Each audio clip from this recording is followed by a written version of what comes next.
You're going nowhere. I got you for 3 minutes. 3 minutes of peak time.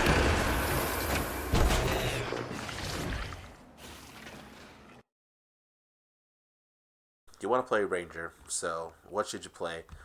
Is Ranger good? Yada yada yada. Ranger, Ranger, Ranger, Ranger. Alright, well, let's start off by looking at some stuff. So we got some options when we play in the Ranger. So what are we playing? We are playing Mace, Mace, Hammer, and this is pretty much what I use. This is a Power Ranger build. First, Marauder, Midnight King, Rune of Mesmer for the day's duration, power, precision, yeah. And then we're going to have our 2 maces and a hammer. Now, here is the build you will play with this. This is the power build. This is what you will play with this setup.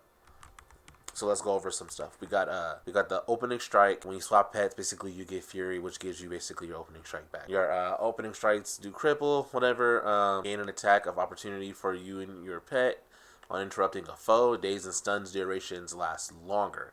So this is nice compared when you combine it with that. Then we got opening strike has an increased chance to critical, and this one makes it so you regain opening strike whenever you gain Fury, and opening strike deals more damage. So this combos really well with this because this one gives you Might and Fury every time you disable somebody. So pretty much you're gonna get opening strike every time you press. Every time after you do 5, your next move is gonna be like an opening strike. Or if you do 3, your next move is gonna be an opening strike. If you switch weapons, opening strike. Hit him with 3, opening strike. Hit him with 5, opening strike. So all these different ways to get opening strike, and opening strike pretty much deals more damage and is almost basically like a for sure critical. So as you can see, like critical hit chance increased by 100%. So it's like it's a for sure critical hit. So you're gonna be dealing damage. So basically, what you're trying to do with this build is you're trying to boom, knock him, get opening strike, follow it up with the with the move that's going to deal damage, and pretty much all your moves are going to deal damage. So you're gaining opening strike, you're hitting them with it. So what you have to watch out for though with opening strike is if let's for example say let's say you get opening strike and then you use a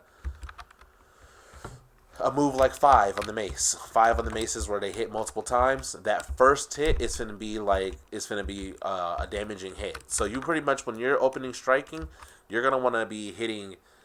You're gonna be using your most powerful move with opening strike. You want to keep that in mind. You don't really have to consciously think about that too much because it just happens. It just works out well to where you almost can kind of use anything if you're new. But as you start getting better, you're gonna want to use the right moves with opening strike. So you're gonna want to switch to hammer and go 2 with your hammer and 4 with your hammer. With your opening strikes and stuff, so they can deal as much damage as possible. You can swing for 2 for 4 or 5k. So that's it's pretty nice. And then you combine it with how the burst works. It's pretty damaging. So now I'm going to show you guys how the burst works. So the burst is super simple. How I do the burst is I go 5, 4, 3, 2. Literally. And then that's how I do the hammer. So what I will do, the whole burst, I'm going to do it on the heavy. You're going to go 5, 4, 3, 2, F1, switch. And then you're going to go 3, 2 or 4, then 5, or you can go a 5, 4, 3, 2, so you can do it in descending order for that one too. So this is what it's pretty much going to look like.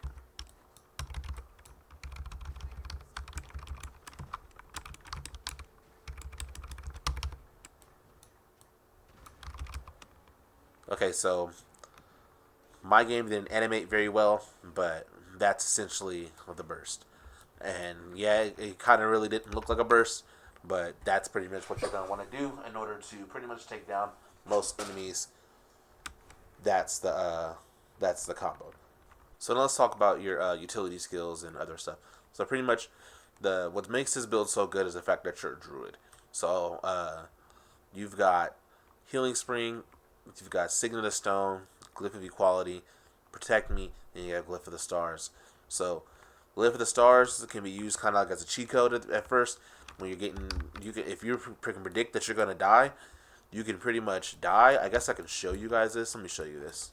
So that wasn't a very good example, but pretty much you can use Glyph of the Stars to revive yourself if you're about to die. So this guy doesn't deal enough damage, so it was really hard to predict when I was going to die. But pretty much, you can use Glyph of the Stars to revive yourself.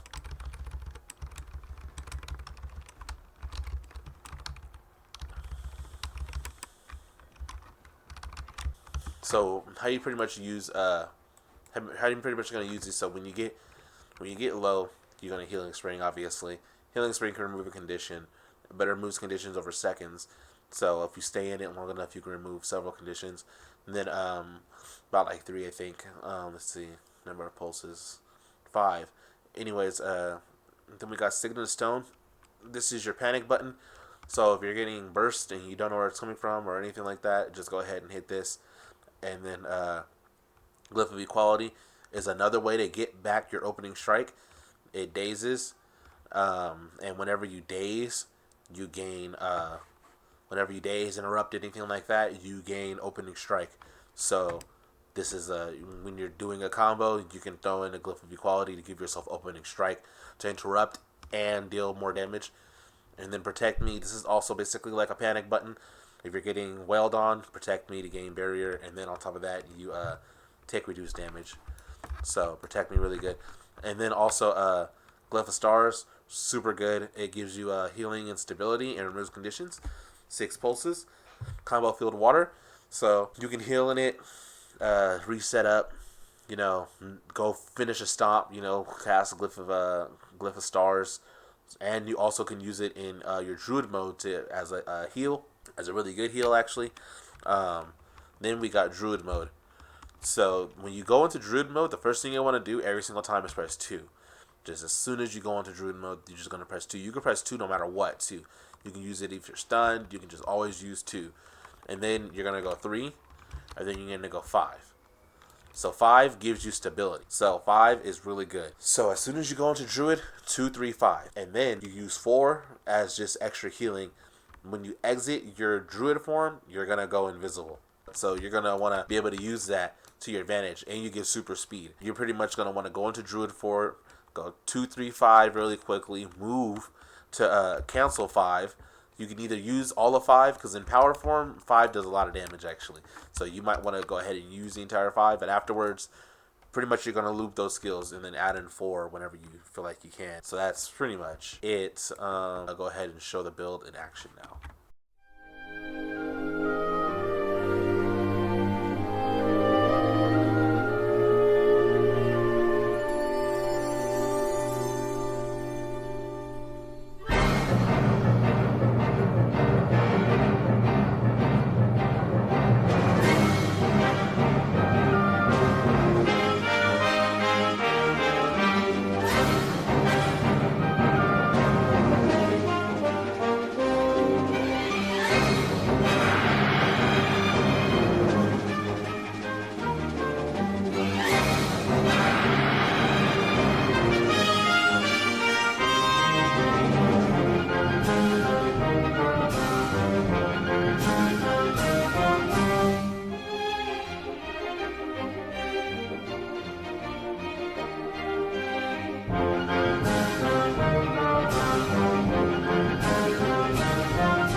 That is how you play Power Ranger in 2024 towards the end of the year. All the little recaps and stuff. So, yep, that's how you do it.